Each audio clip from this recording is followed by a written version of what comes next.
रक्त सांडू पण शक्तीपीठ महामार्ग होऊ देणार नाही, ह्या शेतकऱ्याच्या भूमिकेवरील हा दुसरा व्हिडिओ।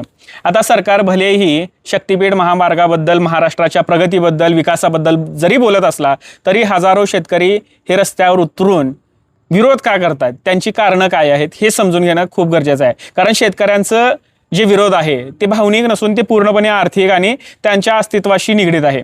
आता सर्वात महत्त्वाचं पहिलं कारण म्हणजे सुपीक आणि बागायत जमिनीचा बळी। सरकार अनेकदा समृद्धी महामार्गाचं कौतुक करतं आणि तेच उदाहरणं शेतकऱ्यांना चिटकवताना दिसतात, पण शक्तीपीठ महामार्ग आणि समृद्धी महामार्ग हे पूर्णपणे वेगवेगळे आहेत।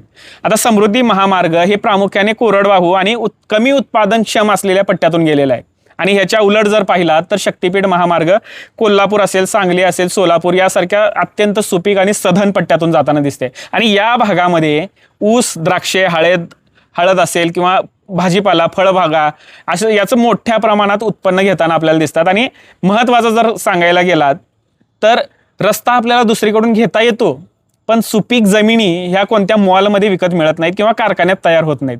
त्यामुळे शेतकऱ्यांची ही पहिली मागणी रास्त आहे असं मला वाटतंय। आता राहिला दुसरा प्रश्न, उपजीविकेचा आणि भविष्याचा प्रश्न। भलेही सरकार जमिनीच्या बदल्यात भरघोस रक्कम देत असेल, आर्थिक मदत देत असेल, पण शेतकऱ्यांचा थेट सवाल आहे तो म्हणजे पैशाने कायमस्वरूपी रोजगार मिळेल का? अनेक कुटुंबाची 3-4 पिढ्यांची उपजीविका याच शेतीवर अवलंबून होती किंवा आहे। म्हणजे 1-2 एकर जमीन असलेला शेतकरी भूमिहीन झाला तर हातात आलेला पैसा काही वर्षात संपून जाईल, म्हणजे काहीच वर्षामध्ये संपून जाईल आणि भविष्यात त्यांच्या मुलांच्या शिक्षणाचा, रोजगाराचा आणि आर्थिक सुरक्षेचा प्रश्न मोठा निर्माण होईल। यामुळे शेतकरी याला विरोध करताना दिसतात। आणि तिसरा प्रश्न महत्त्वाचा म्हणजे वस्त्या आणि गावांचं विस्थापन।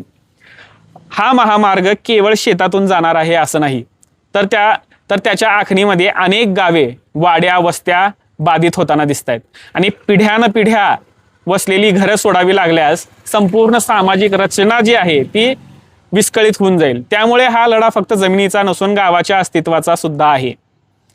आणि हे झालं महत्त्वाचे 3 कारणं। तुम्हाला काय वाटतंय कमेंट्समध्ये नक्की सांगा। आपण तिसरा भाग लवकरच घेऊन येऊयात की सरकार या प्रकल्पाबद्दल काय विचार करताय किंवा सरकारच्या दृष्टिकोनातून हा प्रकल्प का महत्त्वाचा आहे। तोपर्यंत कमेंट्स करा।